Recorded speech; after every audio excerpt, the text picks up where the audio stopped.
خدیجہ صدیقی صاحبہ یہ فرمائے گا کہ اس طرح کے واقعات جو ہے وہ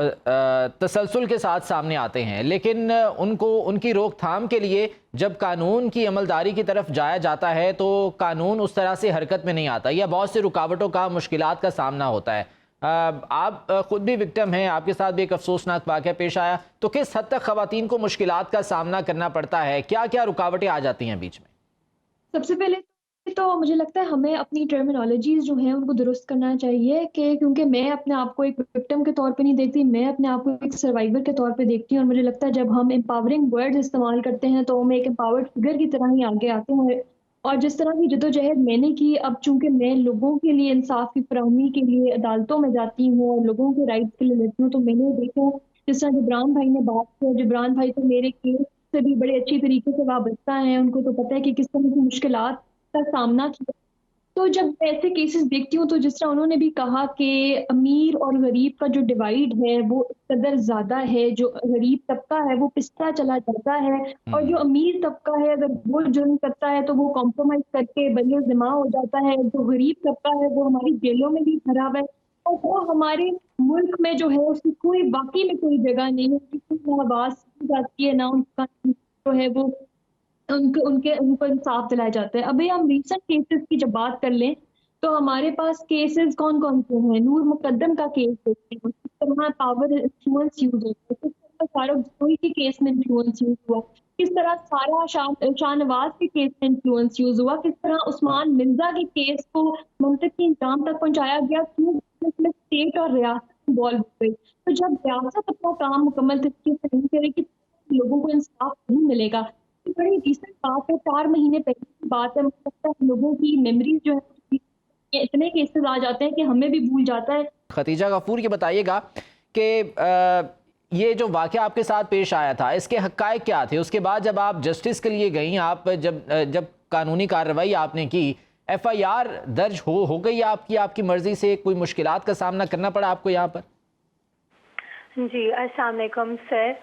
میرا نام خدیجہ ہے، اور جیسا کہ آپ لوگوں نے سب نے دیکھا کہ 4 مہینے پہلے سوشل میڈیا پہ ویڈیوز وائرل ہوئی تھی جس میں مجھ پر ٹارچر کیا گیا تھا، اور ویڈیو سب نے دیکھی تھی۔ 8 اور 9 اگست یعنی کہ 9 اور 10 محرم کو یہ واقعہ پیش آیا، اور ایک بزنس ٹائکون نے مجھے صرف اس بات کے اوپر، کیونکہ میں نے اس سے شادی سے انکار کیا تھا اور وہ اس کی ایگو ہرٹ کر رہا تھا، تو اس نے میرے ساتھ اتنا بروٹل ٹارچر کیا، اس مجھے کڈنیپ کیا، مجھے ایبڈکٹ کیا، اور پھر مجھے اپنے گھر پر لے جا کے ٹارچر کیا، پھر میری فلم بنائی اور پھر اس کو وائرل کیا پوری جگہوں پر۔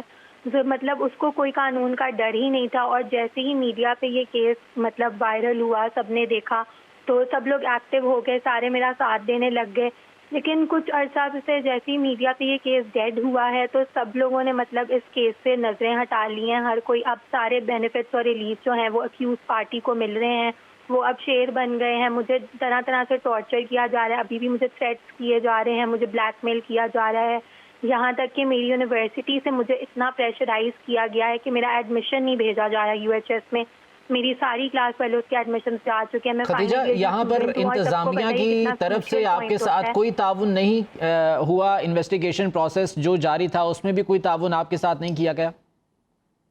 جی ابھی تک کیس کا ٹرائل ہی بگین نہیں ہو رہا، کیونکہ جج صاحب جو ہیں انہوں نے ڈیٹس دی ہیں، ابھی تک کیس کا ٹرائل ہی نہیں ہو رہا۔ انویسٹیگیشن میں بھی کافی کچھ ڈفرینٹ آ گیا ہے۔ انا جو ہے، جو شیخ انا علی مین اکیوز جو ہے، اس کو جو ہے وہ کیس میں بے گناہ کر دیا گیا ہے، جو کہ سب سے بڑی بات ہے کہ کیسے اس کو بے گناہ کر دیا گیا۔ آپ سب نے دیکھا ہے سب کچھ، لیکن اس کو پولیس اور ایف آئی اے نے بے گناہ کر دیا، قانون کے ہاتھ اس تک تو گئے ہی نہیں۔ طاہرہ حبیب صاحبہ، یہ مثال ہمارے سامنے، یہ کیس اب ہمارے سامنے ہے، اور یہاں پر بھی جو ہے وہ اثر انداز ہو رہا ہے وہ سسٹم جس کا شکار باقی لوگ ہوتے ہیں۔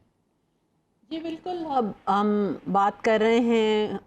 خواتین کے حقوق کے بارے میں، جب ان کے رائٹس جو ہیں وائلیٹ ہو رہے ہوتے ہیں، تو میں یہاں کہنا چاہوں گی کہ ہمارا جو کرمنل جسٹس سسٹم ہے اس کے تو شکار سبھی ہیں، اس میں مرد جو ہیں ان کے بھی بہت سے رائٹس وائلیٹ ہو رہے ہوتے ہیں، خواتین کے بھی رائٹس وائلیٹ ہو رہے ہوتے ہیں، سب سے زیادہ رائٹس وائلیٹ جو ہیں وہ ٹرانسجنڈر کے ہو رہے ہوتے ہیں۔ تو اس میں سب سے بڑی جو اس وقت کی ضرورت ہے کہ ہمارے کرمنل جسٹس سسٹم میں ریفارم لائی جائے، اور اس میں ایک اسٹیٹ کی سیریسنس جو ہے وہ سامنے آنی چاہیے، کیونکہ جب تک پولیٹیکل ول نہیں ہوتی کوئی بھی ریفارم جو ہے نا وہ اپنے منطقی انجام تک نہیں پہنچتی، اس کا ہمیں اس طرح سے فائدہ نہیں ہوتا۔ ایک دوسری بات ہم کر رہے ہیں، آج انسانی حقوق کا عالمی دن ہے، اور اس کے حوالے سے UDHR کی بھی جو عالمی معاہدہ ہے جو انسانی حرمت جو ہے اس کے معیار کا ایک فریم ورک ہمیں دیتا ہے، اس کو بھی 75 سال ہو گئے ہیں۔ تو ان سالوں میں ہمیں نظر آتا ہے کہ رائٹس کی وائلیشن کا تو شاید سٹرگل ایسی ہے کہ جو رہتی دنیا تک قائم رہے گی، لیکن میں اس میں یہ ضرور کہنا چاہوں گی کہ اگر ہم پاکستان میں دیکھیں تو خواتین کی جو تحریکیں چلی ہیں، خواتین کے حقوق کی جو تحریکیں تھیں، میں ان کو سمجھتی ہوں کہ انہوں نے بہت ایک بنیاد رکھی ہے ان سارے قوانین کی، جیسے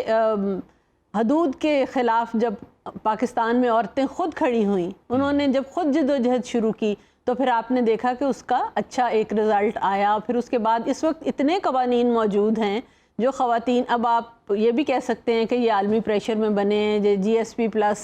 میں شو ٹو دا گیلری بنے ہیں، لیکن یہ ہے کہ بہرحال یہ ایک بہت مثبت قدم ہے کہ بہت زیادہ جو ہے اس وقت اگر ہراسمنٹ ایٹ ورک پلیس کا قانون بھی بن گیا ہے، اینٹی ریپ لاز بنے، پھر ان میں امینڈمنٹ ہوئی، ان کو اسی طرح جو ہے آنر کلنگ کے بھی لاز بنے۔ تو اب ہماری جو سٹرگل ہے وہ اس پوائنٹ پہ آ گئی ہے کہ ہمارے پاس ایک قانونی بنیاد تو موجود ہوتی ہے اور اس پہ ان کی امپلیمنٹیشن، اور سب سے بڑی بات ہے کہ ہمارے سماج میں سوالیہ نشان ہے۔ ٹھیک ہے، دیکھیے 3 قسم کی قانون سازی پاکستان میں ہے۔ ایک وہ جو انگریز نے ہمیں رعایا سمجھ کے ہمیں رول کرنے کے لیے بنایا تھا، جس کو ہم نے اپنی میراث سمجھ کے، اپنا ورثہ سمجھ کے آج تک جاری و ساری رکھا ہوا ہے۔ اس میں ہمارا پورا نظام فوجداری اور نظام دیوانی بھی آ جاتا ہے۔ پھر ایک وہ قانون ہے جو اس ملک کی ایلیٹ نے، صرف اشرافیہ نے اپنی سہولتوں کے لیے بنایا ہے، جو ان کے حقوق کے لیے آسانی پیدا کرتا ہے، اور گو کہ اس میں سٹیزن کا یا شہری کا لفظ استعمال ہوگا، مگر وہ دراصل ہے انہی کے لیے۔ اور پھر تیسرا جو اس ملک کے اندر قانون ہے وہ ہے جو ہم نے اپنی ریٹنگز اپروو کرنے کے لیے یورپ سے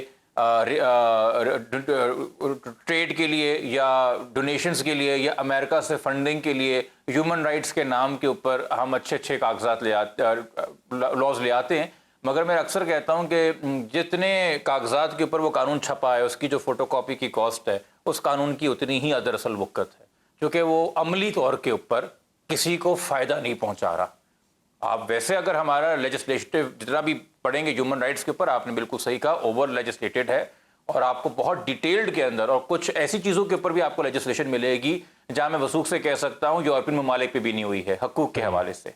مگر قانون جب بنانے سے پہلے ہی آپ کو پتا ہے کہ اس کا اطلاق نہیں ہونا، یا اگر اس قانون کے اطلاق کے لیے آپ نے کوئی کمیشن بنانی ہے تو وہ کمیشن قانون کے وجود میں آنے کے بعد 10 سال تک نوٹیفائی نہیں ہونی۔ میں آپ کو ایک مثال دیتا ہوں، 2013 میں پہلے ایک ارجنسی آرڈیننس آیا، ارجنٹ کی جی بڑی جلدی ضروری ہے، اور پھر اسی سال اس کو ایکٹ میں کنورٹ کیا گیا، جو کہ پرائمریلی HIV ایڈز کی روک تھام اور اس میں مبتلا جو مریض ہیں ان کو خدمت کرنے کے لیے، ان کو سرو کرنے کے لیے، اور اس کے آؤٹ بریک کو روکنے کے لیے بننا تھا۔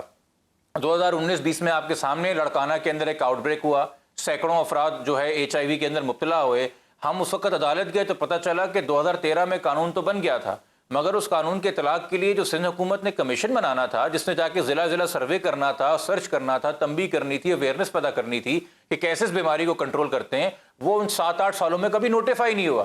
جس کی ضرورت جو صرف ایک چیف منسٹر کا سگنیچر تھی۔ عدالت نے 2 پیشوں کے بعد وہ حکم نامہ جاری کیا، اور وہی 8 سال تک جو چیف منسٹر فیصلہ نہیں کر پا رہے تھے انہوں نے 8 گھنٹے میں کر دیا۔